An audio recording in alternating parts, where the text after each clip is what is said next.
આણંદના સલાટિયા વિસ્તારમાં આવાસ યોજના 10 વર્ષ કરતાં વધુ સમય વીત્યા છતાં હજુ સુધી નથી થઈ પૂર્ણ, જેના કારણે તૈયાર મકાનો ખંડેર હાલતમાં હોવાનો આરોપ લાગ્યો છે।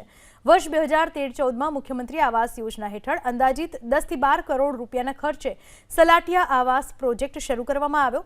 308 થી વધુ મકાનો તૈયાર કરાયા, જેમાં 90% કામ પૂર્ણ પણ થઈ ગયું, પરંતુ ઇજનેર અને નિષ્ણાંતોની તપાસ તથા કેટલીક તકનીકી ખામીઓના કારણે આ આવાસો વર્ષોથી બિનઉપયોગી હાલતમાં ખાલી પડ્યા।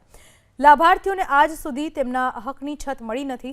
સામાજિક કાર્યકર અલ્પેશ પુરોહિતે મહાનગરપાલિકાને પત્ર લખી આ આવાસ ઝડપથી ફાળવવા અને જવાબદારો સામે કડક કાર્યવાહી કરવાની માંગ કરી। ગતિશીલ ગુજરાત અને આ ગતિશીલ ગુજરાતની ગતિ ક્યાં ધીમી પડે છે એ બતાવવા માટે આજે હું આણંદ આવ્યો છું અને આ જે જગ્યા છે IHSDP આ યોજના અંતર્ગત 308 જેટલા આવાસ બનાવવામાં આવ્યા। 2013-14માં આ આવાસ અહીં આગળ બનાવવામાં આવ્યા અને અત્યારે આ આવાસની હાલત તમે જોઈ શકો છો, કારણ કે તંત્રએ કોઈ પણ જાતનું ધ્યાન ના આપ્યું, માટે જ અત્યારે આ જે આવાસો છે